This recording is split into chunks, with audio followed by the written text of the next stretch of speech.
ஆன்மீக உறவுகள் அனைவருக்கும் என் அன்பான வணக்கங்கள். நாளைய தினம் புரட்டாசி அமாவாசை ரொம்பவே விசேஷமான நாள்.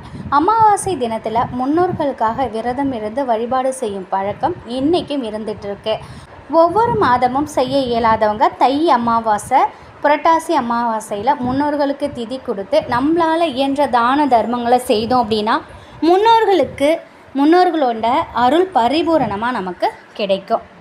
இப்படி செய்கிறதுனால நம்முடைய வாழ்க்கையில் வரக்கூடிய அனைத்து வறுமையும் தீரும், கஷ்டங்களும் தீரும். எந்தவித திதியும் படையலும் கொடுக்க முடியல அப்படின்னாலும் ஆலய அமாவாசை அன்னைக்கு காலையிலும் மாலையிலும் வீட்டில் இருக்கக்கூடிய முன்னோர்களின் படத்தை சுத்தம் செஞ்சு அவங்களுக்கு சந்தனம் குங்குமம் வைத்து தீபம் ஏற்றி வைக்கணும். அந்த தீபத்திற்கு பக்கத்தில் ஒரு டம்ளர் நிறைய தண்ணீரை வச்சு அவங்கள வழிபாடு செய்யலாம்.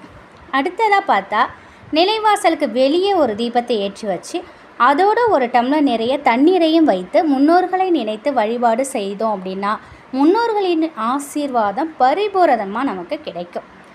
நாளைய தினத்தில் முன்னோர்களுக்கு திதி தர்ப்பணம் கொடுத்து படையலிட்டு காக்காக்கு சாதம் வைப்பது ரொம்பவே சிறந்தது. நாளைய தினத்தில் பிராமணருக்கு உணவு தானம் செய்யணும். அப்படி உணவு தானம் செய்ய முடியலைனாலும் பாகற்காய், வாழைக்காய், பலாக்காய், பிரண்டை இந்த பொருட்களை தானமாக தருவதன் மூலம் முன்னோர்களின் ஆசீர்வாதத்தை நம்ம பெறலாம். நாளைய தினம் குலதெய்வ கோவிலுக்கு போயிட்டு குலதெய்வத்தை வழிபாடு செய்தாலும் முன்னோர்களின் ஆசீர்வாதம் நமக்கு கிடைக்கும். அது மட்டும் இல்லை, புனித ஆறுகளில் தீர்த்தங்களில் நீராடுவது முன்னோர்களின் ஆசீர்வாதத்தை பெற்றுக் கொடுக்கும். இது அனைத்துமே செய்ய முடியல அப்படின்னு நினைக்கிறவங்க காலையிலும் மாலையிலும் எந்த நேரம் உங்களுக்கு வசதியாக இருக்கோ அந்த நேரத்தில் 10 நிமிடம் அமர்ந்து முன்னோர்களை நினைச்சு தியானம் செய்தால் கூட போதும், முன்னோர்களின் அருள் பரிபூரணமாக கிடைக்கும். அதே போல் முகம் தெரியாத ஏழை எளியோர்களுக்கு நம்மளால் முடிந்த அன்னதானம் செய்வது முன்னோர்கள் சாபத்திலிருந்து நீங்கள் அவங்களோட ஆசீர்வாதத்தை பெறதுக்கு உதவியாக இருக்கும். இது போன்ற காரியங்கள் நம்மளால் செய்ய முடிந்தால் போதுங்க, முன்னோர்களோட ஆசீர்வாதத்தை நம்ம பரிபூரணமாக பெறலாம். இது போல் செய்யும் பொழுது, அதாவது முன்னோர்களோட ஆசீர்வாதம் பரிபூரணமாக நமக்கு கிடைத்தாலே போதே 16 செல்வங்களும் நம் வீடு தேடி வரும். முன்னோர்களோட அருள் கிடைக்க நாளைய தினம் மறக்காமல் உங்களால் முயன்றதை நீங்கள் செய்து பாருங்கள்.